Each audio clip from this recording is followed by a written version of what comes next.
We've got 4 provocations which have been set out, 4 statements and questions about cities, about Dundee. And the way it's going to work is we're going to present one of the provocations and ask our panellists to respond and discuss. Then I open up to you to chip in with your thoughts and ideas as well. It should be quite relaxed and conversational. I'll be doing a bit of chairing, so if you do want to speak and I haven't seen you or anything like that happen, then please make yourself known, but I'm sure I will. And I'm very interested to make sure that we can hear from as many voices in the room as possible. So if there's someone we've been hearing from a lot, I'll absolutely be trying to make sure that we can hear from those we perhaps haven't heard from so far. The next question will be going out to you to have a think about first and to respond to before we take it back to the panel. So there'll be a little bit of toing and froing, but the important thing is to, as Ryan was saying, engage in that critical discussion, and this amazing place where we all live and work or visit, somewhere that we care about hugely, whether we were born and bred here or, like myself, moved here much more recently. And we all can talk about its successes fantastically, but it's really important we're able to talk about the things that perhaps are more problematic, and then how we can start to tackle some of those. So, on that note, provocation number 1. How should Dundee utilise underused and underloved spaces? And this is a really interesting question for those of you who might have been to the Keeler Centre and to the launch there last night, and a centre which has a really long and rich and vibrant history in the middle of Dundee, and people have huge emotional attachment to and great memories of visiting over the years. And has had something of a change and a miniature facelift over the last few weeks. So I would love to start actually first of all with you, Lynn, and what your thoughts are around how do we utilise underused and unloved spaces? I think it's a great question. Great question. I was thinking about this as I was walking through the drizzle, like yourself, and I feel like there are so many wonderful spaces in Dundee. But people have these sort of preconceived notions of how they should behave in those spaces. So, I'm wandering down here and I'm just walking through a lot of spaces. And I'm not necessarily stopping or taking in my environment or interacting with it or necessarily noticing. It's funny because you were talking about the wasteland behind the DCA and how you've been working with school kids to redesign that. These kinds of spaces almost become invisible to us because we take them for granted. So I feel like maybe the first thing to do is to draw people's attention to these spaces and to find ways to get them to kind of question the potential, which I think the Design Festival has done excellently. I've fallen in love with the Keeler Centre. I've learned last night, I learned an awful lot about it that I didn't know, and it's drawn my attention to actually start to look at different parts of the city in new ways. And then I think the second thing that's really important is to start to open conversations with people about what is and isn't allowed in public space. And that's to do with these typical behaviours that I'm talking about, moving through spaces. So I do a lot of things with chalk in public space. So I doodle and I draw in public spaces. And sometimes the people I'm with find that very uncomfortable because they think, are you allowed to do that? So, one day I was outside the front of the train station with a couple of my friends and their kids, and I just got a box of chalk out, handed it to the kids, and off we went. And then there was other kids coming past going, are you allowed to do that? Surely you're not allowed to do that. I have a friend that's a police officer that says chalk in public space is fine because it washes off. You heard it here, people. Although I just read an article online that there's this housing estate that's it said it's written out letters to all of the people that live there to ask the children to stop chalking on the streets because it's unsightly when they're trying to sell houses on this development. So, so there's this permission thing. What are we allowed to do in public space? What spaces are public and what spaces are private? And I think there's been some work done in Europe by Invisible Playground to try and draw up a public commons, so like a sort of an outline of how public spaces can be used. Invisible Playground. I think it's Invisible Playground. I need to double check. Okay. Because I get their name wrong sometimes. But it's Sebastian Quack's an artist, and I know he's part of the collective. There's drawn up these commons. And it's meant to be trying to empower people to actually, these things are fine to do in public spaces. And as soon as people get together in a public space, and they use their imagination to design that space, really powerful things can happen. Do you know, we can take the city square and we can reimagine it and form a different relationship with it, maybe through play or through chalk or through different kind of interventions. So, yeah, sorry, it was a really long answer. It's a great way to kick off. Yeah, first of all, talk about drawing attention and exploring potential of things we walk past every day we don't even perhaps notice, but they're there all the time. So just noticing to start with, and then thinking about what's allowed, and then the power of imagination. So permission and imagination. That's a cracking start, I think. Can I pass over to you, Alan, and your thoughts on underused and underloved spaces in Dundee? I suppose if we're talking about buildings, if there's an underused or underloved building or space, I think then you're probably looking to try and get buy-in from an owner, a landowner or someone who's going to come on board with your vision to see how that space can be repurposed and see that as being an asset perhaps for them that they maybe have missed. When it comes to external spaces in the built environment, I think there are spaces where It's a little bit of interference, I think, that's all. The joy of tech. I think when it comes to outdoor spaces, maybe you have to sort of pick your fights, so to speak. You know, that there are spaces where, you know, they're not overlooked. There's nothing around them, and that's perhaps why they're underloved. And putting your energies into them, maybe that's not the wisest move. The spaces where there are underloved spaces which are overlooked, maybe those are the ones that could be more focused on. And like you were saying about how are they used? Are people asking the questions about how they can be used? Are they pushing the boundaries to see how they can be used? Whether they're public spaces, or if they're private spaces, it's maybe a bit more challenging. You know, I've had experience on the Perth Road with getting in touch with landowners to try and do things with the land, but they've been quite resistant. Oh no, we're going to sell the land, and then 2 years goes past, the land still isn't sold. So there can be a bit of resistance there. So a lot of this is tied up in terms of ownership and actually legal permissions. It's not just in terms of what we permit ourselves to be able to do, but it's about who physically legally owns a building and who physically legally owns a space. Complexities. I don't know what else at the moment. That's okay. So over to you, Rebecca. Yeah, no, I don't really know how to move on from that, but yeah, I suppose from as a student's point of view, there's so many people that want to do things and want to do things cheaply because we don't have money, and it's like how it's almost having that connection with the people that can make it happen. And I think at present there is a bit of a barrier between like, for example, we wanted to put on a little small event in the Westport area, which Claire really helped us with, but it ended up so too difficult just because of the road network.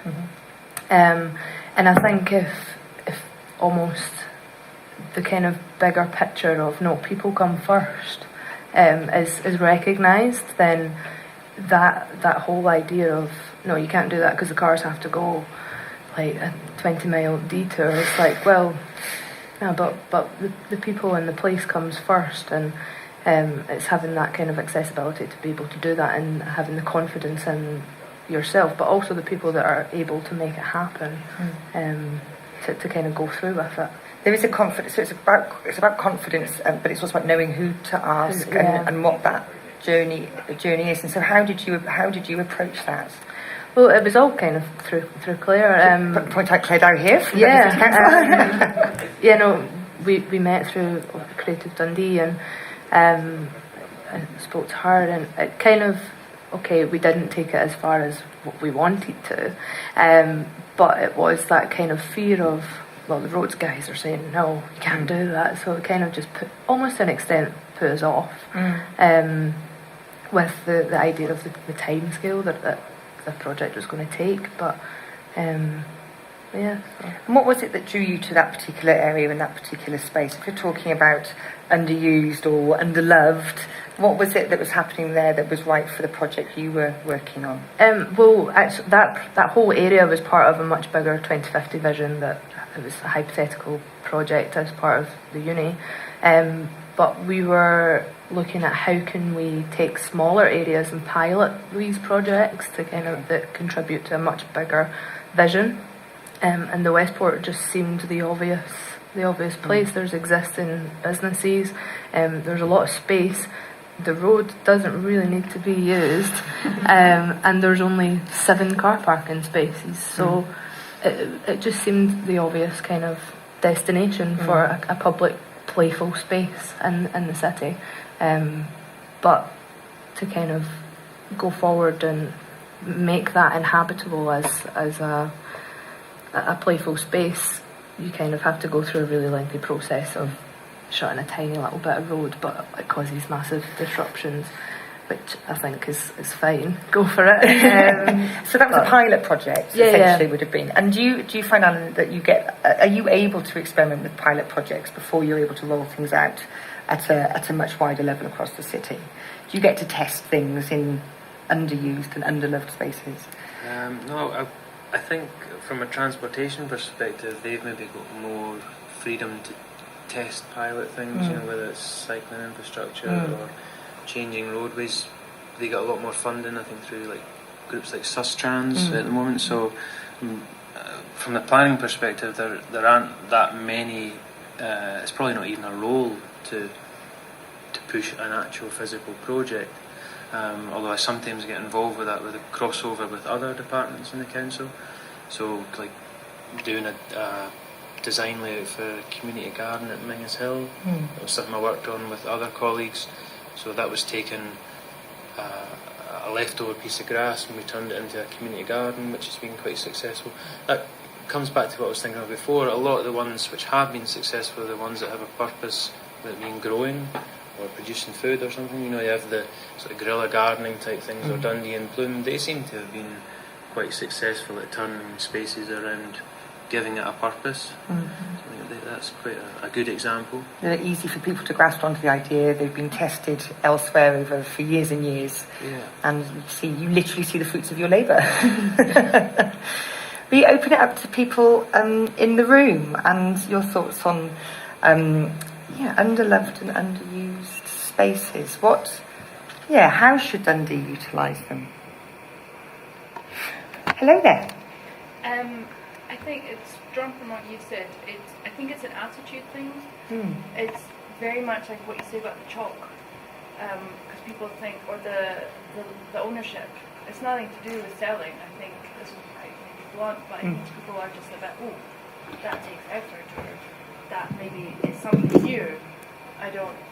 Oh, handheld mic. Annie Mars on the I'm just going to come in here going, I am failing at technology today. So I'm just going to apologise to everyone on behalf of myself. I'm going to apologise to Ed and his team. I apologise to Ryan and Lyle on the panel. I'm just technology nightmares. So, sorry. This is the handheld mic.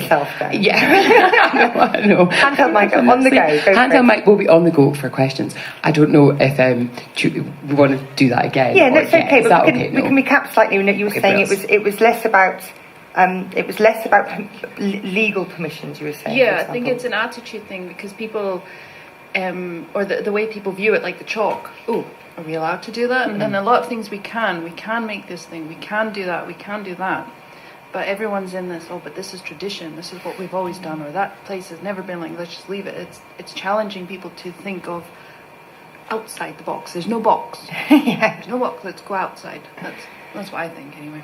So an attitudinal shift perhaps needed. Hiya, gentleman next to you. Hiya, I'm going to take a different take on it. And you had mentioned the green spaces, and they're doing well and really successful. It's easier to do because it's outside. You need some earth and you need some shovels and things like that. When it comes to actually buildings, I've got some experience of trying to see publicly owned buildings and things like that to use, and sometimes I'm not wanting to criticise anybody personally or an organisation, but sometimes the council can put you off viewing a building because of the potential revenue that could be bought by some mysterious person who's going to come in eventually and, you know, put a shop in there and make lots of money out of it. And you're talking, sorry, about just in terms of a little bit of context, perhaps taking on, you know, a license to occupy and slightly different arrangements. So you're not perhaps looking for a long, you know, a 10-year rental, but to occupy for a different purpose, in shorter term. Shorter term, yeah. Okay, and to experiment with it to see if it works. The two problems with that is sometimes the owner doesn't want you to use it for that because they think there's potentially more revenue for somebody else. And the other side of it is you need money to upgrade it because a lot of these buildings haven't been used for a long time and there isn't really the resources to do that, or sometimes you need people to have the skills. So somewhere in there I think is there could be something that is done to enable that to be, you know, more helpful for people to move into the spaces and create something there. And that's kind of about an attitude shift as well, but not just amongst the people that are using the space, but about the authorities that can perhaps help enable some of that as well. So it's an attitude shift all round. Would that be fair to say? You've got vigorous nodding at the front there. Is that something you'd agree with? Yeah, certainly. Yeah, I think it is. Thank you. Yeah, certainly I think it's an attitude shift, but I also think it's a really good idea to bring attention to the places because if people knew that they were allowed to go there and experiment, then it might be a little bit more like stepping over that line and having that permission. So if it was like a map, like very similar to the open-close Dundee, and they've drawn attention to all of these different places that have been underused before through a map and through a couple of drawings, and we drive past it on the way back and forward to work every day, and it's not a doorway I've never noticed before that I now look at every day and connect with. And I've got a couple of examples I was just writing down. Examples, I don't know if it's simple, but I used to work in a hospital, and actually around the hospital, a lot of the grounds within the hospital that you can see into, it's enclosed. None of it's completely over, nobody's looking after it. It's all overgrown. That could be used for well-being and actually encouraging people to go outside not too far from the hospital to help with recovery. And there's a lot of research that have gone into that in Japan and actually having open-air spaces to help with well-being. And just further afield from the hospital, there's the technology park. So everybody's ranting and raving about coming into Dundee and seeing the V&A. When I come into Dundee through the Perth Road, through Perth, and in that way, it's run-down buildings. It's people that have, you know, gone in there and completely ruined the area, and that's a massive, massive potential. That technology park for what could potentially be. We speak about it all the time. What we would do, we could have a gym there, or we could have this, and all these different things. So the technology park, I think there's real opportunity there to let people run riot. There's a big open space and let them do what they want, and then. The other example is a couple at the top of our road. Across the road from us, our street hasn't been adopted by the council as yet, so it doesn't get looked after. We normally pay to have the grass cut, and it is a street, and that stopped this year. And so it's all overgrown at our bit, but the couple at the top of the road have really looked after it, and have dug out a little bit and started to plant their own plants across there. And the first thing I said was, are they allowed to do that? Yeah. You know, if they move away, who's going to maintain it? And then it becomes somebody else's responsibility. Yeah. And I think that's another thing as well, is the responsibility. If you start something, who's going to maintain it? Yes. So yeah, the big changes in use of public space. Yeah, certainly. Brilliant examples there that lots of us, are super familiar with. Fantastic. Is it Mary at the back? To go, I was just thinking of examples as well, and a place I know really well is actually Milan. And to go back to the point of maybe a more, dare I say, anarchist approach, but some of the best cultural places that I've spent a lot of time in are the squats in Milan. And some are now recognised, for example, universities put on events there, exhibitions are held there, big bands play there. And they are cultural places for cultural mobilisation. And so part of me thinks, bypass all that, and permissions, authority, power, politics, and mobilise as a community and come together and just do it. And there is a great film actually on this called Just Do It. The looking to Italy is quite inspirational, and there's a lot of really good movements there that do it. So that would be my love it. Be Brilliant. anarchist. I was just going to say, just thinking about what spaces there are, we had a team development day and the team all went out into the city and we were looking just at what were the spaces and for events. We should say, Jennifer, that you are the Dundee City Council. Yes, I am. I am the council. Just in case with the general I don't tell taxi drivers. But that building. Yeah. So we had a really good walk around the city centre. It was just the city centre that we were looking at, and there are spaces, and you just, you know, like the old flour mill with that wall against the cathedral, and it's all, you know, safe from the wind, but it's car parking. It's there. It's privately owned. It's car parking. We've tried to work with the people, to the residents there, so that on maybe Christmas light nights we could have used that space for kids safe stuff because it's quite enclosed. But it's very, very difficult and it's very challenging, and we haven't got there. And maybe it's just you get to a level of exhaustion and you work in a council and you're always being challenged about what you do.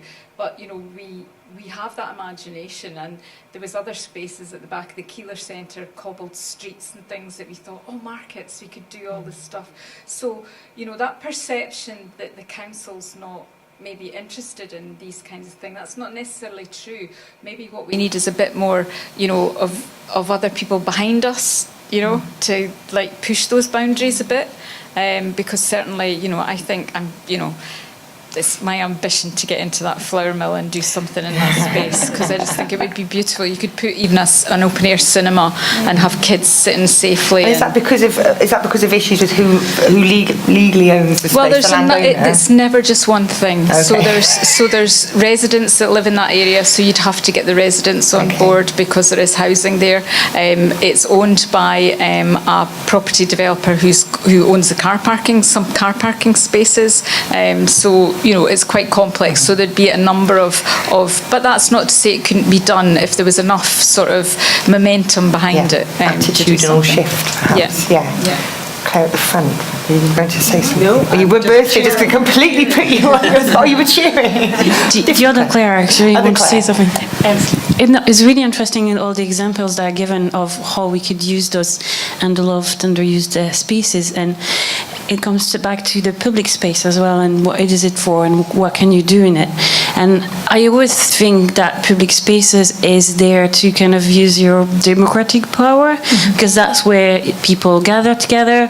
That is not owned by private, so the rules are not done by some other entity, but that we lost that thing. Like there's no public space that has that role anywhere, and all we really use them for is to actually do a protest, but not really all of those other things that is just about gathering together and, you know, share our ideas and develop our imaginations and try and pilot things.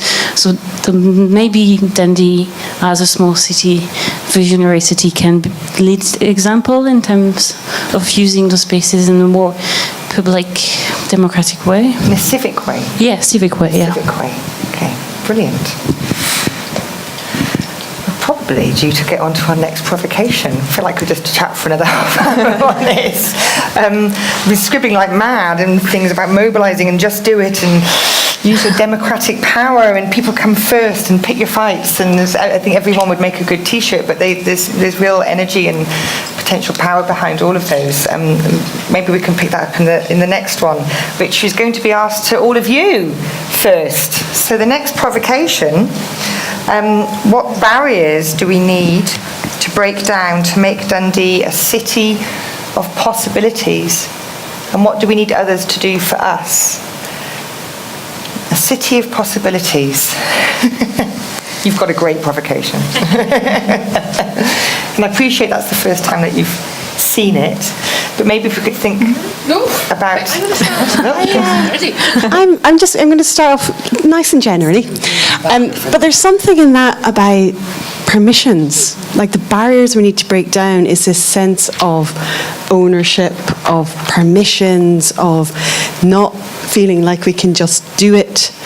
And I've always felt that Dundee was like I feel like Dundee is a really great place to do things. If you can't do it here, you're actually quite stuffed, because Dundee is full of possibilities and lots of people at your back going, go for it, that'll be amazing, and how can we help, or just cheering you on. So what we need others to do for us, I think, in Dundee is continue that, carry on yep, go for it, you can do it.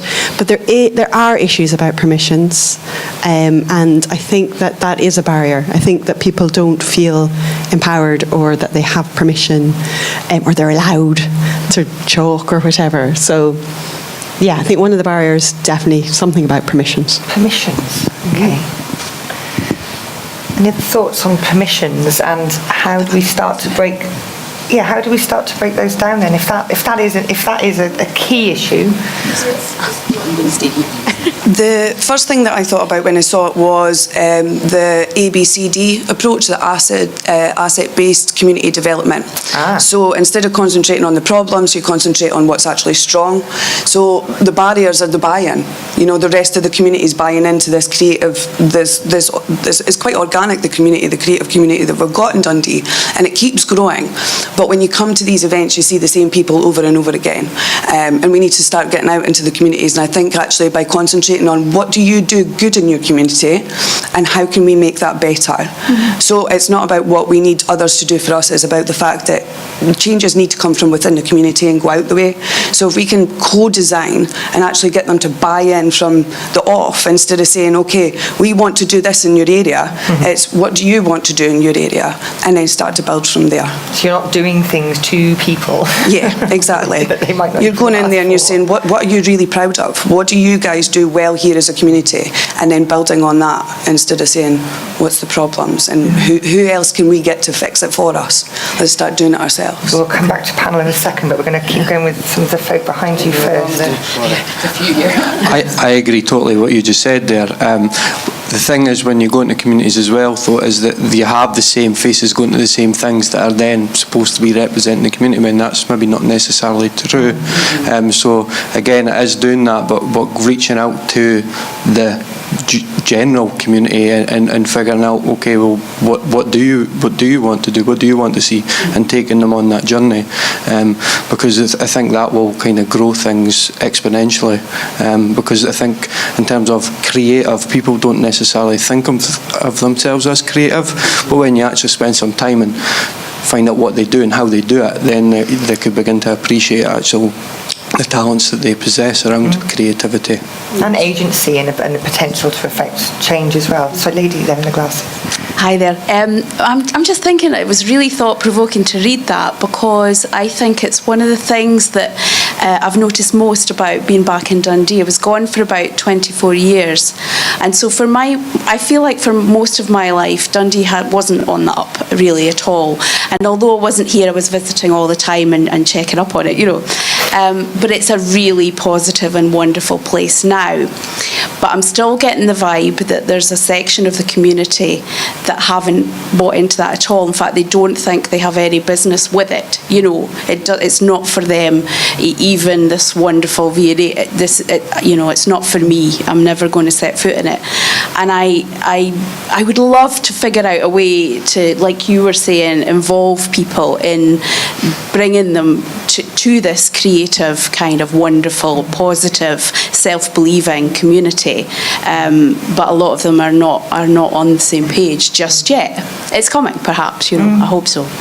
I remain positive and optimistic. Yeah. The lady in the end, were you going to contribute? I'm just going to follow on to that. I work with people with like minority groups and facing barriers, so staff and clients. And I hear on a day-to-day basis that they don't attend because they don't feel worthy enough, and that's their exact words. They don't go to DCAD, DJCAD, they don't go to the Keeler Centre, they don't go to here because, well, that's for people with degrees, that's for people that look fancy, that's for people that can work, which is absolute. Just try not to swear. So those are the barriers that we should be breaking down. We should be going to those groups, because then as soon as one person, I think it was we went to an event and it was someone with autism. They won an award, and that inspired other people with autism to like, okay, well, they can do it, I can do it.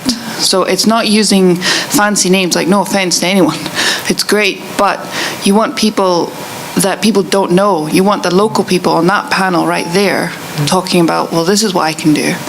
So it's actually doing it, and sometimes you do have to push people because they can't do it. But it's exactly that, they don't feel like they're worth it.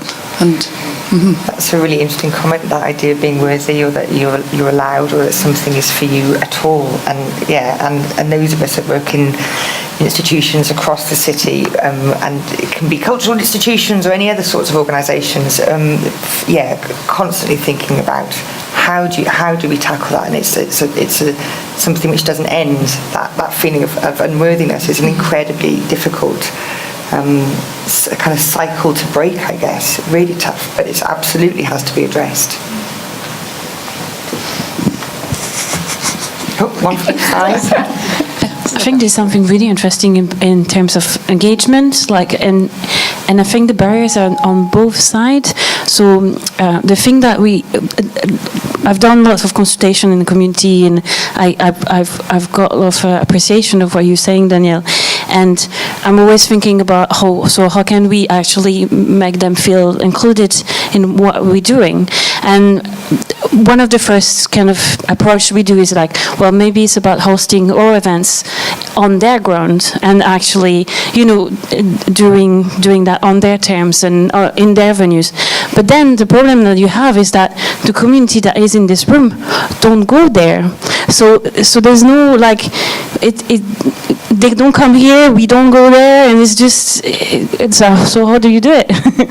And that's a tried and that's a tactic that organisations across, certainly not just across Dundee but across the UK and further afield have done. And B&A certainly do it, DCA does it, McManus does it. We all go out, Science Centre are out there working in parts of the city every week with off-site projects, and we can all do that. We can all keep doing that, and we absolutely should continue doing it. But there's something bigger about a sense of worthiness, which it takes more than that to just to tackle. Hi there. Hi. Just sort of building on that, I've just been doing some research myself with young children and looking at their art experiences and how they experience that in the city and in the schools that they're at. And it really made me question just how the whole sort of notion of how we value what we think is important isn't necessarily important to other people, and I think we just have to keep that a bit in mind. So you can sort of see how these barriers are, and of course you want everybody to feel welcome and included, because for us it's really important. But when there's all sorts of other things going on in your life, then maybe just because we think that that's a really important thing isn't necessarily those priorities. And I think just trying to keep that in check, and I don't know how you do that. I don't know how you get through those barriers. I think there are bigger issues sometimes than we can contend with and solve. But I think going out into communities and trying to see things or get them to show us their world through their eyes is a really important thing to think about. So with the young children, we gave them cameras, and it's a tried and tested method, but just the photos that they selected to show me to talk about their city, bearing in mind that I was born in Dundee, feel I know it really well, but there was just little things that would come up that parts of the city I just wasn't aware of, and that just kind of confronted you a bit and made you rethink things. So I think you just have to keep trying, but sort of accepting that it might not always work. Yes, you have to keep on keeping on. But that point you made about giving people a voice is essentially a similar point to the one you were making about what we need to be asking. Those people need to be in the room. Can we come back to the panel at this point as well and get your thoughts on here? And Rebecca, particularly around the work that you're doing on the new project, perhaps as well, the barriers that you've encountered, and how do we start to overcome them if we're thinking about Dundee as a city of possibilities?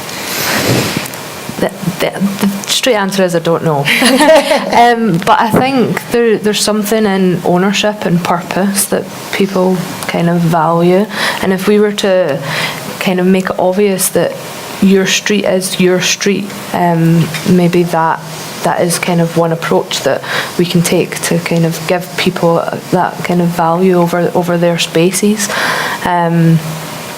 But yeah, I totally agree with we have a great community here, and that community does keep kind of growing, but actually this isn't the community we should be tackling. It is those people that aren't necessarily interested in design or interested in kind of how we shape our cities and everything like that, but ultimately they're the people that use the spaces, and kind of without them even realising what they're kind of doing. But it's almost like if we were to somehow give them a voice in a way that they're interested in, then that's going to be more powerful than saying, oh, here's a project, can you do that? Or I don't know what the answer is, but it's kind of communicating to them in a way that they can engage with, through kind of games, playful design, language, movies, things like that. It's almost kind of treating everyone the same, but almost tackling each person differently, because not everyone engages with the same thing, and not every community will engage with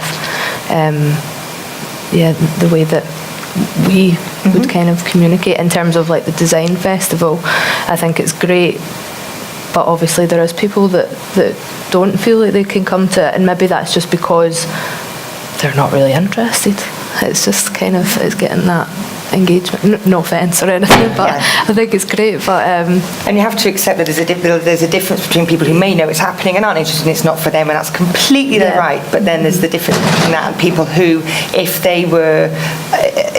those barriers were not there, barriers of perception or worthiness or value, or the sense that something is being done to them instead of done with them, it's about quality of opportunity. It doesn't mean everyone's going to take it up, but everyone understands that it could be for them if they want it. Providing the opportunity and allowing them to almost do what they want with it, not necessarily telling them, oh, that's what should go there and that's what should be here. It's kind of just almost explaining what could happen, but not telling them. And it's that kind of form of communication that I think has to be kind of tackled differently in every scenario. So the value of that communication. Alan, your thoughts on this? I think that city centre is perhaps the key tool for that, breaking down the barriers, because that's if a city centre is functioning well, it's that area of diversity, bringing people together, cultures together. It brings the region together beyond just people who live in the city centre.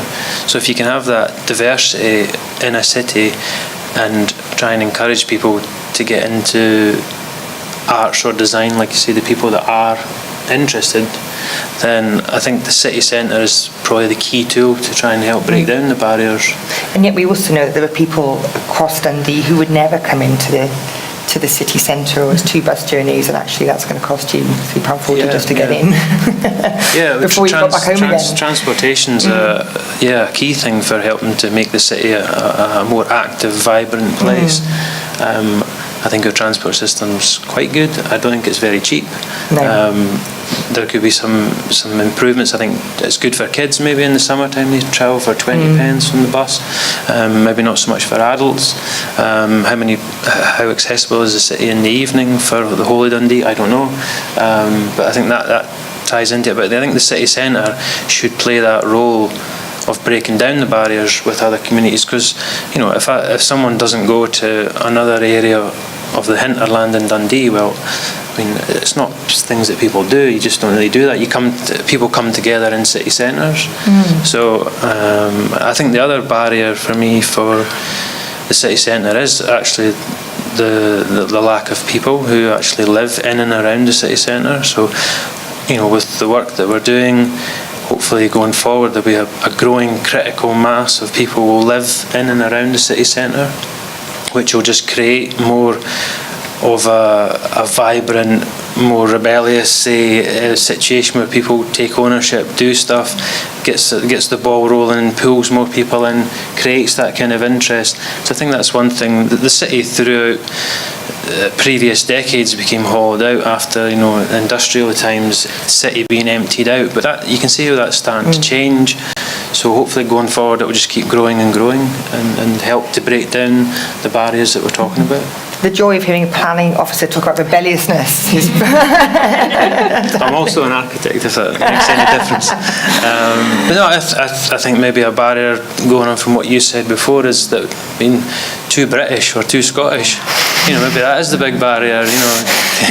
Can you be more rebellious and go and do things, And actually, when I have friends who live in different parts of Europe and they criticise us for not taking ownership enough, not being engaged enough. Why aren't there enough people turning up at events or participating?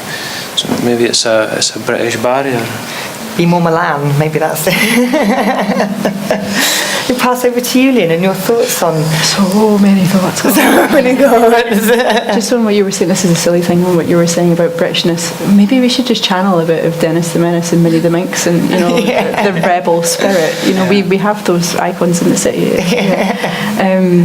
So many thoughts. Okay. I don't know if I can make this coherent because just everything that everybody's saying is just so inspiring. I think I probably want to pick up on the responsibility point that you had before, but then also the drawing from communities, which I think kind of came generally from over here. So I think too often we try and map our agenda. I think you touched upon this already, and we map our agenda. We want to go out into these communities and we feel like we want to empower them, but at the end of the day we're going for a purpose, and I see this with play a lot. Play gets leveraged for a purpose. We're going to play to learn this thing, or we're going to play to become better friends, but actually one of the most wonderful things about play is that who knows what might come from it.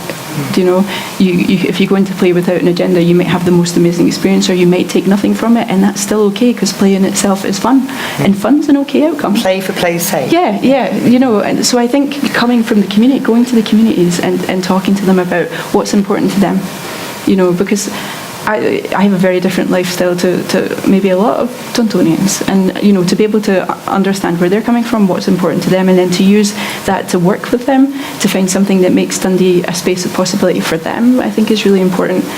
But often, and I know these projects happen, okay, so I'm not saying that's anything new, but what then happens is the responsibility, so a funded project happens, it gets dropped into a community, they have a really wonderful experience, the time ends, the person leaves, everything they've learned leaves with them, and the community is left going, what? Behind, and they're not necessarily empowered or enabled to be able to continue that momentum. And I think, I'm not saying anything brand new, I think most people in this room know that, and they can recognise it. And what we probably need to do is to find structures that give them that agency that you were talking about, that empower them to actually build on what they're doing. And I guess one of my theories is if you start with them and they're engaged and they're interested, then you can help to mentor the future leaders. I guess that sounds really cheesy, but the people to hand over the mantle. And that's actually, whenever we drop into these communities, that's the kind of responsibility we should be thinking about. What's the legacy that we're leaving behind? What's the change that we're helping them to evoke, the possibilities we're helping them to see, and how to get them to own that and provide structures, the scaffold, and protect them beyond a funded project. I'm just going in circles now. There's so many other things I want to say, but I think that's the only one I'm going to get out coherently. Good points. Several good points rolled in there. And did you have thoughts about what we need others to do for us then? Well, do you know, so I studied, my PhD, I studied communities, and I studied this idea of bringing people together, but I've done an awful lot of it theoretically by analysing things that I've done. And I think maybe what I need is to go out into communities and have these conversations and to get a better understanding.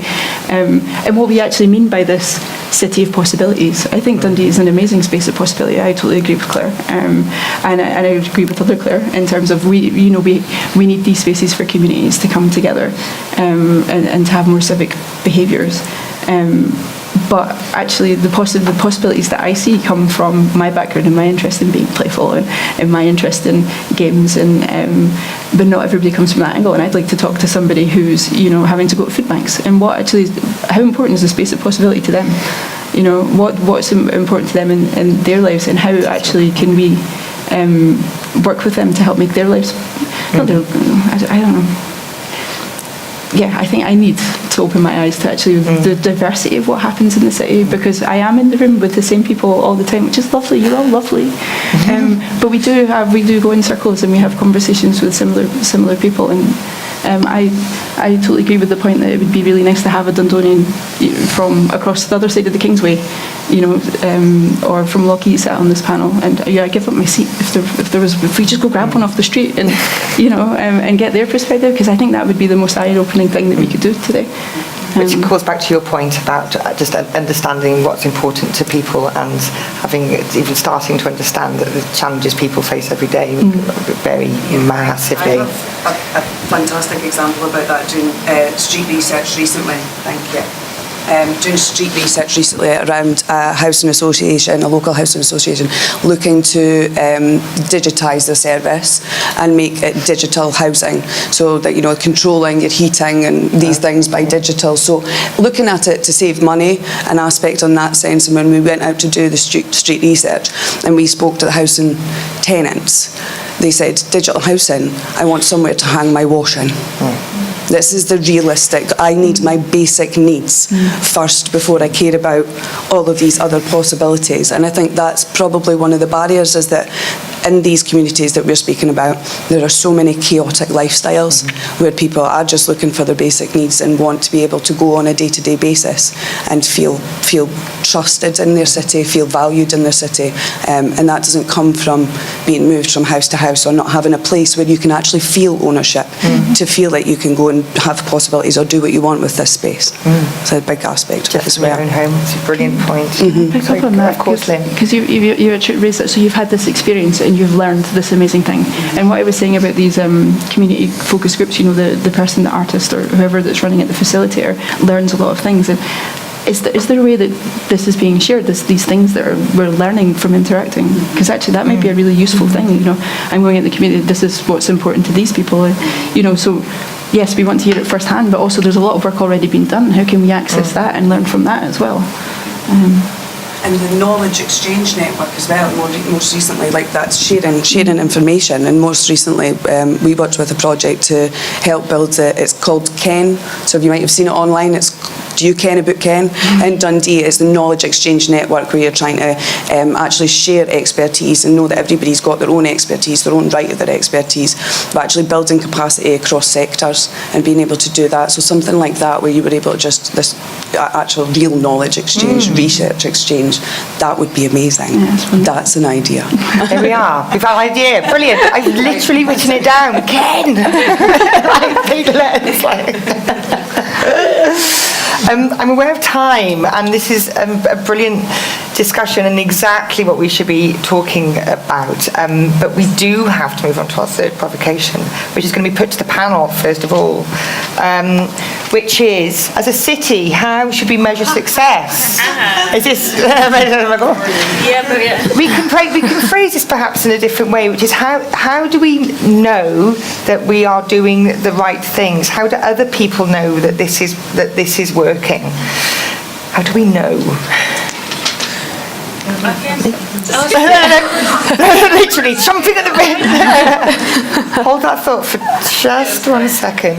And let's start with you, Rebecca. I think the word kind of measure almost suggests like numbers and data and things like that, but I actually think the most important thing is almost kind of the feedback of experience and how are people doing today. Like that is almost the kind of better measure of success, rather than the kind of how many people went here and how many people went there. I think there should be more value put on kind of opinion and thoughts in our cities and in our communities, rather than just kind of counting things.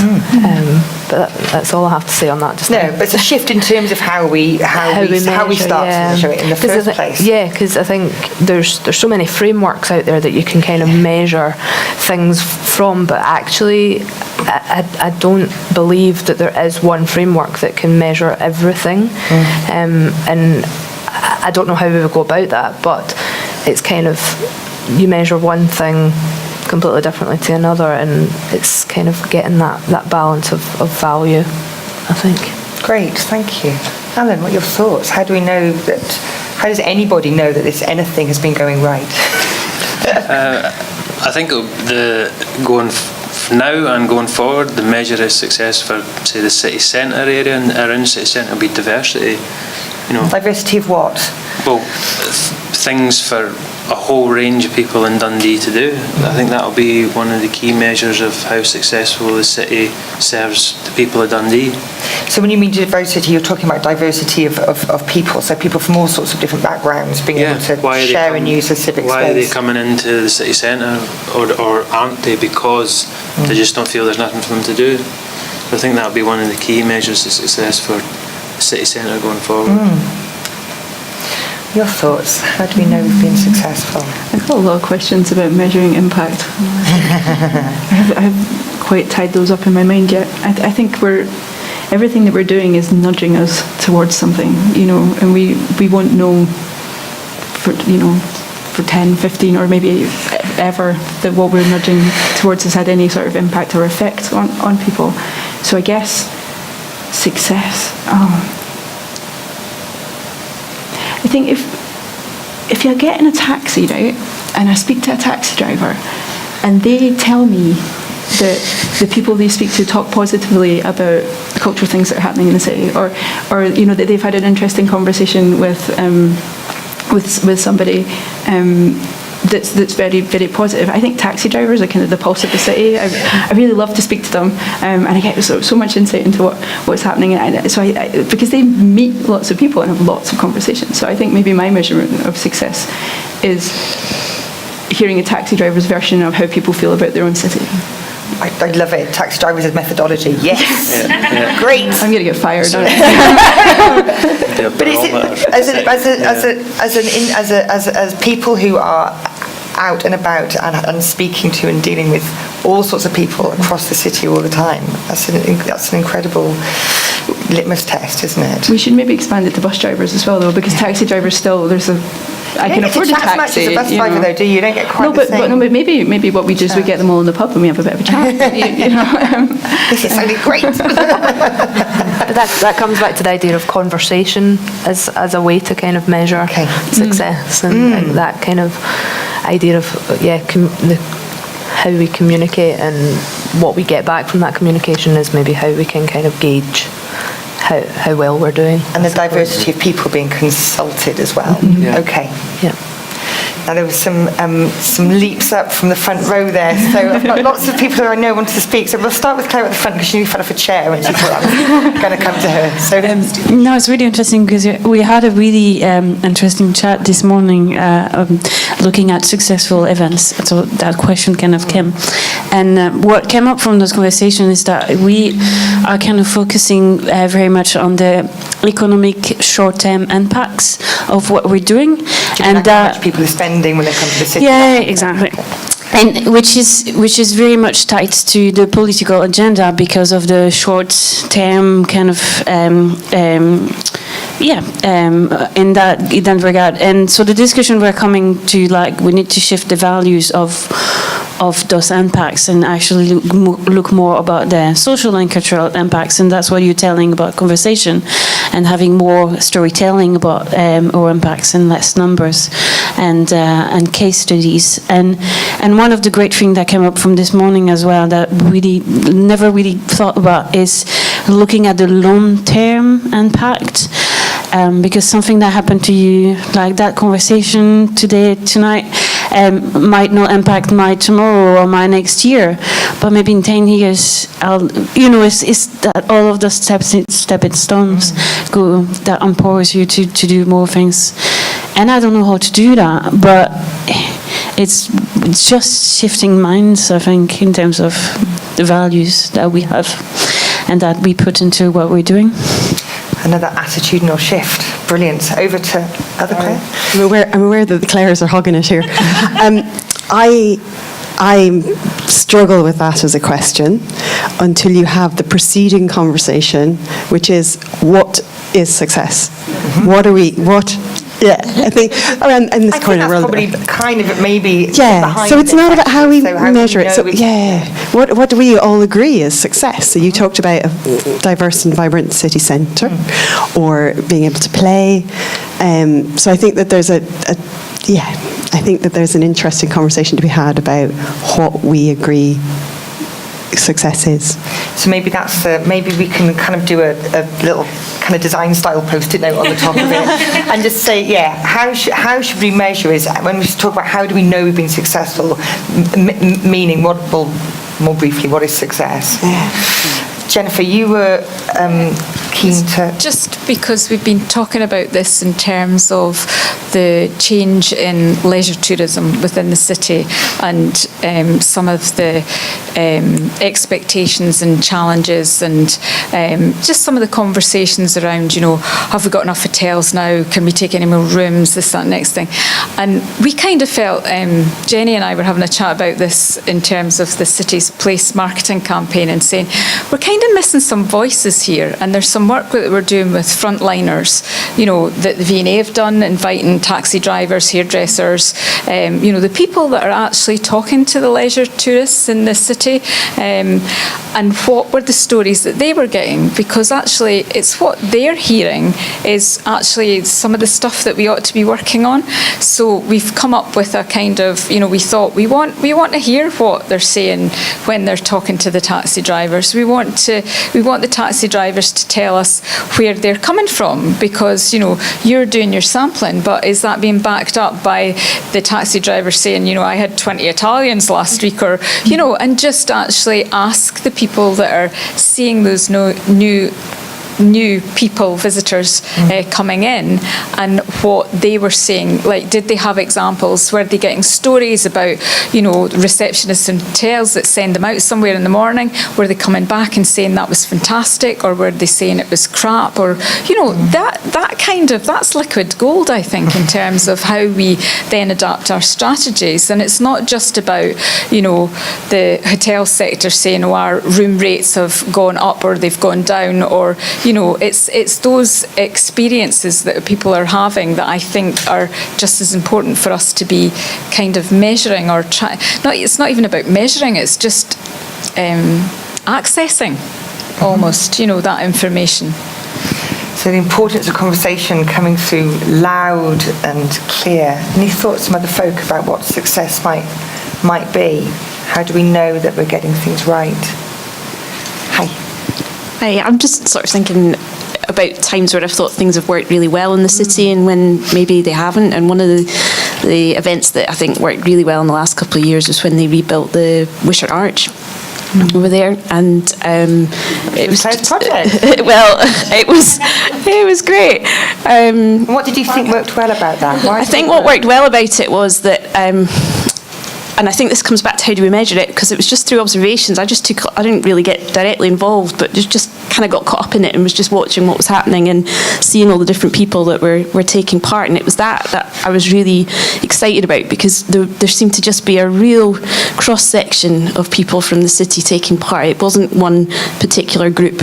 I mean, I'm sure there were lots of people that weren't there, but it just seemed like a better balance, a better mixture of people. I think there wasn't the same barriers. People were getting sucked into it because they could walk past it.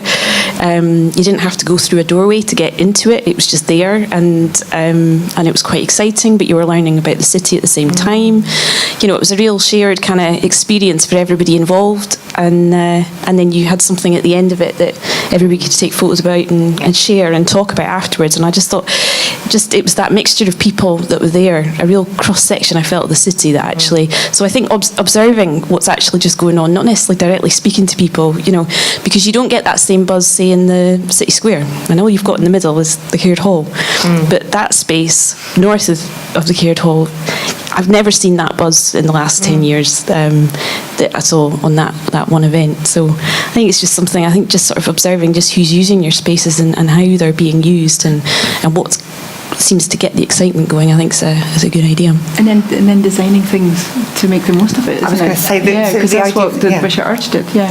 So I was cutting across our panelists totally, but that was exactly your point. How something which essentially had play at the heart of it, had history and play, that enable people to get involved, which is what you would completely drive home the importance of. Yeah, I think that's just wonderful what you're saying about observing these spaces and then designing appropriately for them rather than trying to map new behaviours into a space. And I think the thing about Wisher Arch, which I forgot the name right there. I think I said it wrong. People's Tower, Dundee's Royal Arch. Dundee's Royal Arch. Yeah, sorry. The thing about that is it's so accessible as well. It's bits of cardboard, and so that there's no barrier there. There's not like it's fancy materials or anything. It's bits of cardboard. If you muck it up, there's more bits of cardboard. So there's no fear, because sometimes with a lot of creative things, there's that fear that I can't draw, or I'm not good enough. So it's a wonderful project.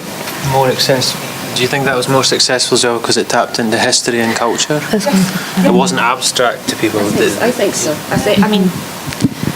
I think it's good to look to other countries. I work in education and things, and that often is what happens, and we try and implement things from other countries in here, and it never quite works because it's not created for people of Scotland as such, and I think we have to have more confidence in looking at ourselves and what we can do, and I think an event like that really tapped into that because it was about the city, and it made me look at where the plaques are, where the original arch was. I've never been able to work that out from old photographs, but just connecting all of those dots and seeing all those people interested in it, but it was something that was local. It's almost like bringing that idea of pride of place to the forefront of how we kind of. I feel I need to point out that it was actually a French artist. But his art is entirely about the people. Those towers don't work without the people to build them. And that's why they're called People's Towers, because if folk don't turn up, he doesn't get to build it, because he's just there by himself and with a couple of pals. But he does use local architecture, local buildings, and it was Stuart Murdoch in Leisure and Culture who went, do the arch. I didn't even know what the arch was, I'll be honest. I had to go and look it up, but it was magic. And that history, there were lots and lots of anecdotal stories of folk who had seen the picture in the paper, who started telling their families about going through the arch to go to the dances, and just stories of that area, which only 50 years previously had been transformed when the bridge had been built, and here we are 50 years later, and it's been transformed again. So as a piece of land, that area is pretty scarred with change. So it was fun. It's another example of the city centre fulfilling that role of bringing diverse range of people together. Yes. So a city centre can do that because of that the other parts of the city probably couldn't achieve. I just want to open up to folk over here and some thoughts around success from this side of the room. I know there's more bubbling away here. I just want to make sure everyone gets a chance to speak. I think this might be a slightly different approach to measuring it, but through mental health. I think because mental health is quite a big thing. Poor mental health, and I think it's maybe a bit difficult to measure. But if it goes up, if it improves, then it's getting better, because one of the biggest things that causes poor mental health is isolation, not having support, not feeling worthy enough, not feeling that you're part of something. So if you're part of something, that means you're involved in the community. If you feel worthy enough, that means you're going to other events. So it kind of goes hand in hand. So if mental health is improving across the city, we're doing something right somewhere. That's a really an amazing indicator of how you said connected, didn't you? People feel to their communities and their city. Yeah, because you can actually, I think there's a map, I can't remember, the most deprived areas in Dundee, and I think there was, I can't remember where I've seen it, but it was about mental health and poverty. So the most deprived areas have the worst mental health, and those areas are probably the areas that are not involved. So it's kind of like, well, those are the ones that you want to target then. That's a really interesting point. Kind of basically what I was about to say. So, for example, 1 in 4 kids in Dundee are in poverty, and the levels of multiple deprivation in certain areas. So, in terms of measuring success, then those sorts of figures reducing, and also just people participating in their communities, like we mentioned earlier on. It's sometimes the same people involved in their own little communities, more diversity there, and also more startups, small and medium-sized enterprise things in local areas that are getting people sustaining themselves, and maybe their local community they're seeing in pockets of increases of those sorts of things. I think, for me anyway, indicates that a city is livable and lovable because you're staying there, you're contributing there, and so therefore I would assume that you were fairly happy. That's a really good point. I mean, and the statistic around poverty is just disgusting, completely shocking, and we have to also accept that we are working within a national context where there is a national poverty crisis, and 30% of kids across the whole of the UK live in poverty.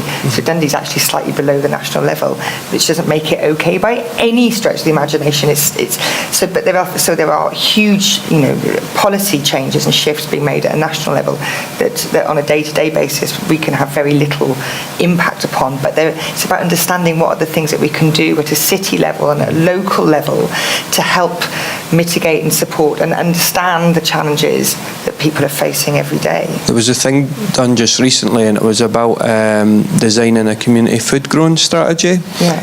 So it was We Are Snook, I think, was the organisation who were helped in forming that. But then what happens to that? It would be good for people to test it out and to drive those sorts of things forward, because then if that's going out into the community and people are able to be involved and see the difference, and that sort of thing could be the beginning of something transformational. Sounds like a really great use for some of those underused and underloved outdoor spaces. So someone will pass your mic. Did you want to have a... Just a quick word, nothing particularly clever to say. I do agree that it's nice not to be thinking about numbers and sort of on money and things like measuring things like that. I think maybe if we can look at how the success or potential success or the perceived success is communicated to absolutely every section of the community, because I think some people are just unaware of a lot of what's going on and a lot of how it can involve them and impact them and how they can be part of it, and then it's hard for them to have that confidence that we talked about before and the self-belief to get involved. But yeah, to me that's a little bit of the measure. But I think it's about experience and value and people's opinion, totally what you were saying as well, the things that you hear from people about whether things are good or not good and valued or not valued. I think that's great, yeah. So how we let people know, and that communication itself building momentum potentially.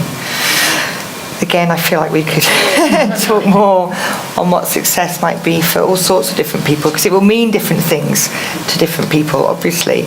But we should probably go to our final provocation, which is over to you in the first instance. And that provocation is Dundee flying by the seat of its pants? Which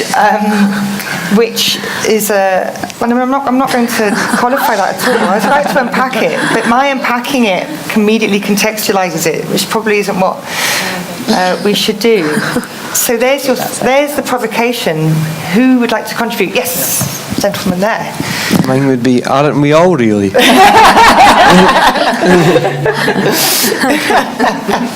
That's a very good point.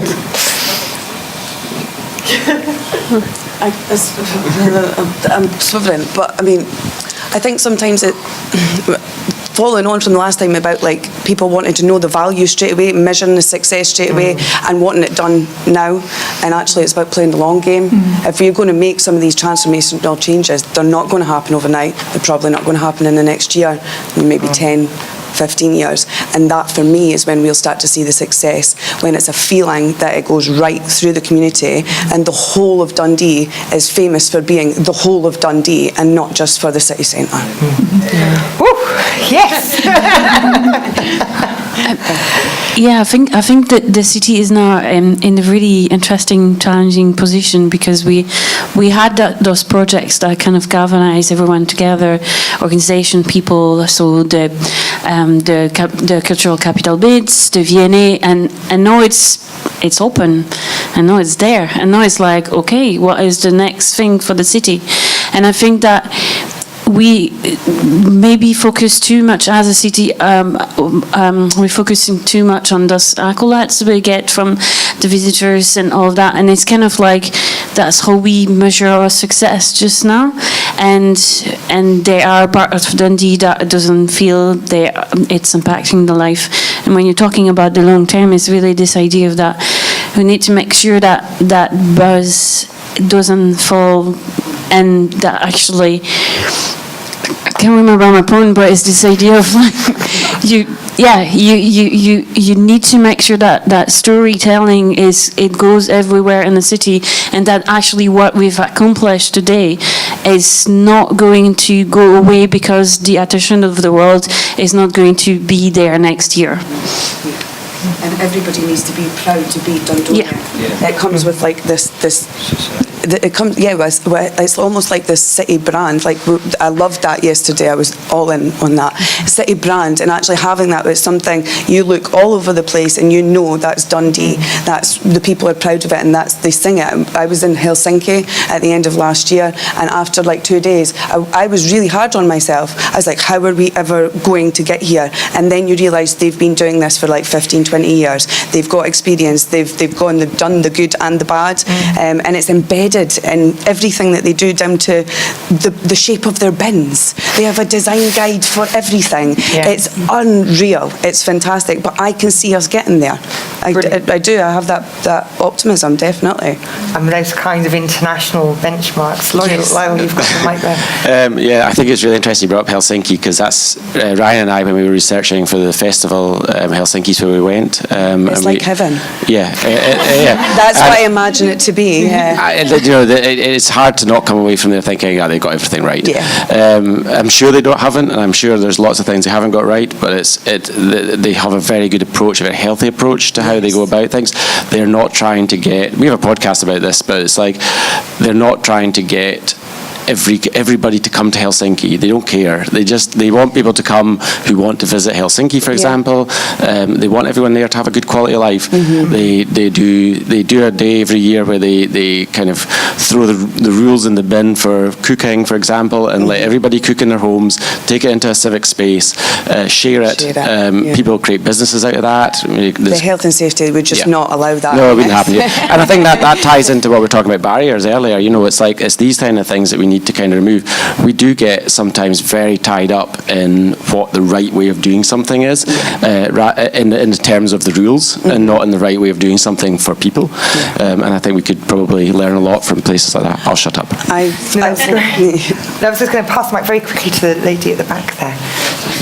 I'm talking loads, I'm really sorry. No, not at all. I kind of want to follow up on that and the self-worth that I mentioned before. I think that like the Helsinki is great, there's loads of places that's great, but it's not about perfection. I think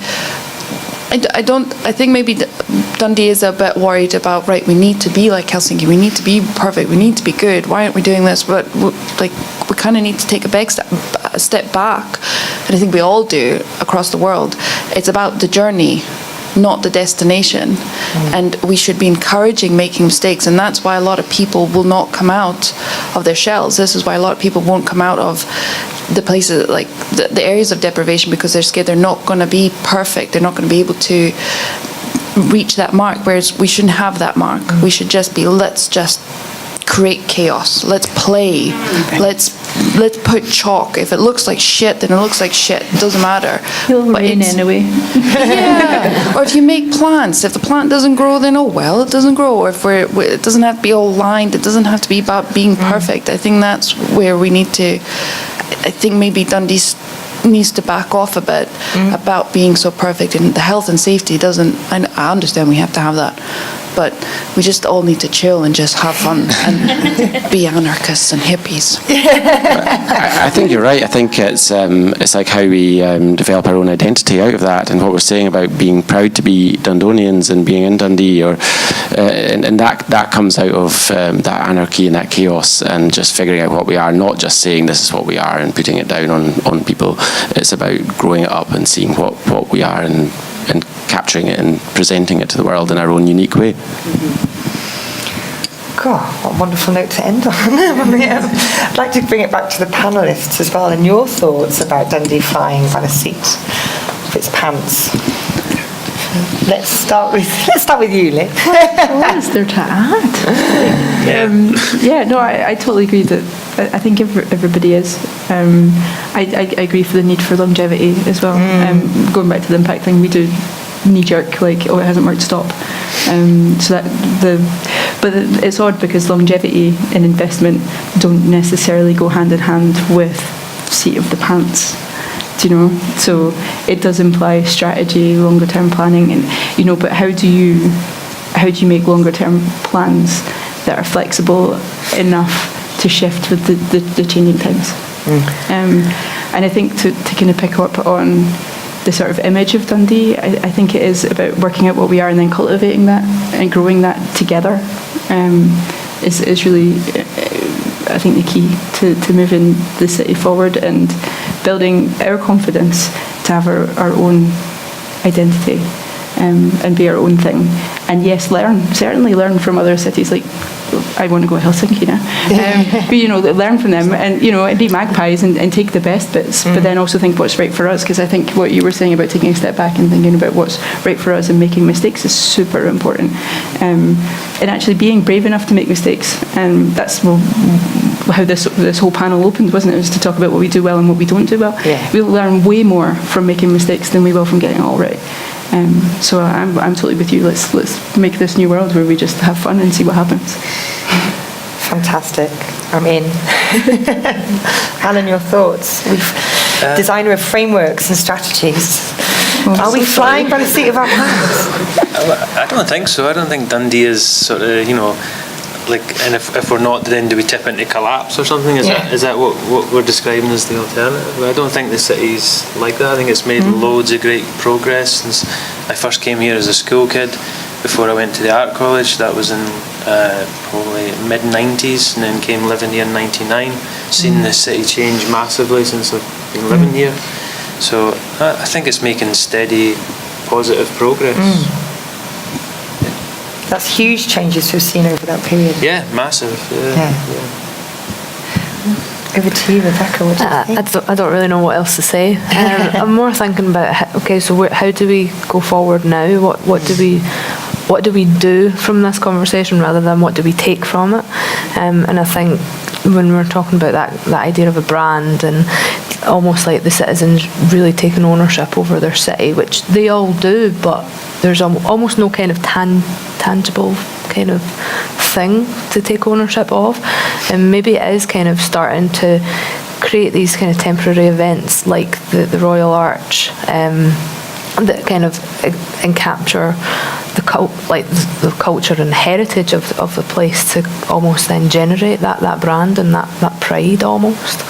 There's another contribution from the floor. Did you? Just on how to go forward, I'm all about that, and possibly the Dundee City Council lady. Give us the shops in the centre. Like that's one. Like I'm currently trying to do that right now. It's just like a pop-up shop, and put local people from other areas. A lot of those are. I mean, that's a lot of that. Just before stepping on Jennifer's behalf, will be down to private landlords, and as it goes to opposed to council actually owning those private properties, and that brings it with a whole other host of issues. As lots of us know, have tried to do things in shops over the years. It's not insurmountable, but yeah, it's not solely down to council on that one, but certainly maybe some assistance in looking at how to find a way through some of those and navigate some of those complexities. Yeah, we won't just blame the council. But yeah, just, I don't know, trying to use spaces and just put up little events and just keep going and pushing. So how do we, maybe the action then is how do we, or the bigger question then is how do we signpost people to the underused and unloved spaces that we might want to try things and get access to? How do we help people find their way towards them? Claire? Comes back to the examples that we had earlier in terms of using the underloved and underused buildings. And I think that projects like the Design Festival this year taking place in the Kildare Centre is a perfect example of how do you bring the old and the new together, and how do you actually invite people to play with the new design buzz and tools on their ground, because that's their shopping centres, and they maybe don't use it as much because it's getting empty, but that might bring back the pride of that place, because they like, oh, actually the new is coming into it, maybe I should have a look at what it is. Yeah, you can pass the mic to Jennifer. Yeah, I was just going to say that a lot of this, for me, is stuff that we've been talking about within the council, within our teams for a long time, is how do we get you guys into the shops? You know, it's our ambition as well, and the difficulties, and there are complexities, and, you know, we've all gone through it. But actually things like the Design Festival and what Annie's done getting into the Keeler Centre, for me, a lot of how change happens is momentum, and it's building that momentum. So those problems are still there, but the bigger the momentum we get behind solving them, and, you know, examples of the Keeler Centre, and, you know, hopefully if something comes out of that longer term, then it means it's easier the next time we try and take that challenge on, and we get a bit more partnership behind it, and it's not just, you know, 3 or 4 voices. Because I come at this once every year, try and solve it, and then never get the time or never have the energy, because there's other things going on that need solved at that point. But the more momentum and the more people that we get behind one particular thing that we want to change, the more likely that we are to change it. So, you know, if I have one plea, it's maybe that, you know, don't assume that the council's not behind things. Often we are. You know, and it's not just our problem. It's a problem where we need to get lots of momentum behind something to change it. You're nodding vigorously there, Lyle. Yeah, I think everyone needs to work together to get things. I think that's what Jennifer's saying, isn't it? It's like we as a city, we all need to work together. Everyone has to have their say and have their thoughts, and they have to be treated with validity and respect, and we can all solve problems if we knock our heads together. I think as well, if people feel like they have some sort of ownership, it helps them invest, you know. So if the ideas and the things that we're trying to develop momentum behind, if you get people to buy in, they feel like they've got agency, they're active in that process, it's so much easier. Even kind of looking closer to home, like Glasgow, for example, the whole People Make Glasgow campaign and brand has really kind of given the citizens of Glasgow that ownership of the city, and kind of made them realise that they are worth something, like they are the people that make the place. And I think that's really important for Dundee as well, to kind of take that idea on board and work with how we can make that happen here. Not being scared of making mistakes. I always think Glasgow stole that idea from Dundee. Its 2013 campaign for city culture was based around that. Was it? Hot take, people. Not saying they really did steal it, but, you know. We are being broadcast. I suppose for legal purposes, they didn't steal it. No, it is exactly the way it's been rolled out. The way you come out of Queen Street and it's like bang, it's the first thing you see, and it's on stickers, and it's right across the city. Yeah. I'm aware again of time, and that we are nearing the 8 o'clock, which is kind of remarkable, actually. And I don't want to just cut off before giving anybody who has something to say, any of the 4 provocations we've touched upon, or the amazing topics which have been brought up around play, around ownership of space, around permission and rebelliousness, mobilising and just do it. And that thing about attitude shift, and the really key thing, I think, which is about conversation with people about what's important to them and what they think they're doing well and the community is doing well, how we amplify and work with people to be able to make more of that possible, not doing things to people but with them and for them. Picking your fights, that's a great one. God, I feel like it should be like a new tattoo of mine. The thing about, for the people first, I think was something you said really on, and that's come up really strongly through lots of different threads in that.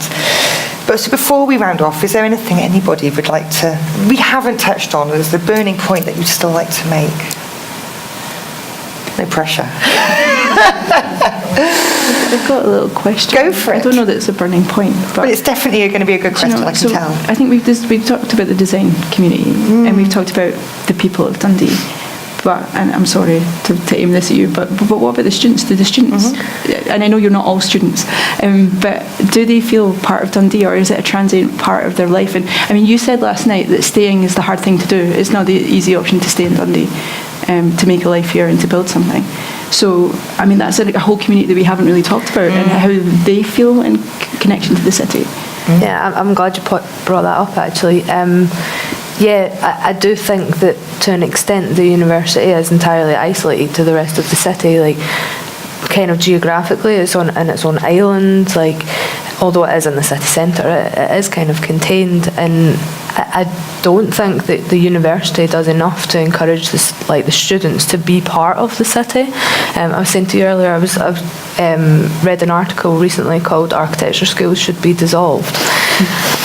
Yeah, big statement, but one of the points in it was that they should be dissolved unless they become part of their city, because they kind of almost are the catalyst for the future of the people in the city. And if you can't, I think the students almost just come to Dundee and to learn and leave, but actually what they're missing out on is learning from the city, and unfortunately that's kind of at the moment, I think that's the way it is for the majority of us. That separation feels quite strong. The only reason I'm kind of involved now is through a project that I've done this year, and I've been here for 6 years, and this is the first year I've kind of got involved with all everything that's going on kind of creative wise in the city, and it's really upset me actually, because now I'm leaving. But yeah, it's kind of, I think actually that there should be some sort of responsibility on the university to push that in terms of curriculum and the kind of the social life of it as well, I suppose. Like all of our kind of social activities happen within the campus. It's only like DigiCAD, I suppose that they're better in getting involved with the rest of the city, but the rest of the university, everything is contained, and the accommodation is within a stone's throw away. It's not. I do think that actually the students might think they know the city, but they don't, from a people point of view. Coming from the other side as a lecturer, and we have a campus that's, can we call it a campus? It's 3 buildings, so we don't have the same mass at Abertay that you have at Dundee University, but still we face the same problems, so we try and promote what's happening, and we try to get student buy-in, but I think both students and what they're interested in, and also financially what they're capable of doing is quite limited. But also I don't know that we're necessarily speaking to them in voices that sway them towards participation. So I always make this joke that when industry people come in and talk to students, they'll say everything that I've said, but the students listen because they've got weight, and it's the same sort of thing. So I don't know if it's something about the language that we use as staff, or if there's just a barrier, like a hierarchical barrier. I mean, I still like to think that I'm quite young and hip and cool, but I'm not. Thanks for making that face, Beth. That was amazing. It's just like people at work can talk about young people, and I'm kind of going, I am not in that group anymore. Ship has sailed. It was a personal reflection. But there's I guess there's something. There's I can see that there's work we have to do as lecturers to try and engage on the right level to get students to engage with the city and the city's events and these conversations. I don't exactly know what they are, which is why I thought I'd ask that question. But just to give a smaller university perspective. I think as well, though, there is some lecturers that are great and some staff that are really involved with the city, but actually quite a lot of them aren't. Like a lot of them come from out west, and they literally just travel to work every day and leave, and there isn't that kind of connection with the city. And I suppose if the lecturer doesn't have that connection, how are the students gonna? So maybe more for us to do who work with universities. I was thinking that probably the biggest probably the biggest day that the city and the town come together is on graduation, and that's when you're all leaving. But what wonderful days they are in the city, because that sort of sense of how important the universities are and all these young people is more visible on that day than it is on any other days. But it's when you're leaving. How bizarre is that? I suppose that almost comes down to a visibility thing as well. It's like we are contained in our own campus. Well, Dundee is anyway.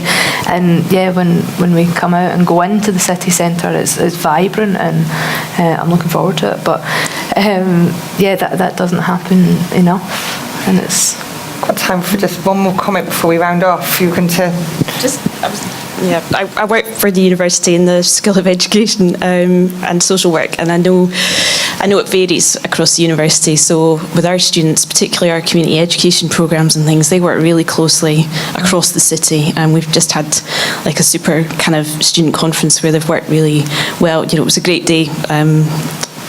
With the city, you know, members from the city coming in and the students interacting and showing the work that they've done in those communities, and our teachers are out there. But I think we'd agree that we're needing to, certainly with some of the students, it's about engaging them more critically in their world around them, you know, and I think that's something that we do have a responsibility to work on, and I think it's something that we are conscious of.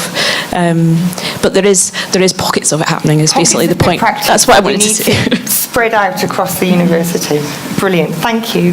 Well, can I first of all thank all of our panellists, to Lynn and to Alan and to Rebecca. So thank you so much for all of your contributions, but particularly thanks to all of you for coming along this evening and for contributing so brilliantly. It was fantastic to hear all of your voices, and huge thanks to Dundee Design Festival and to V&A for hosting us this evening. It's been a really, really fascinating evening. Thank you very much.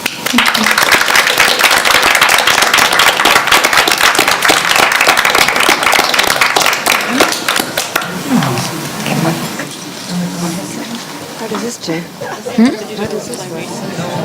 Is it off now? Yeah, Andrew presses the buttons. It's his job. Okay.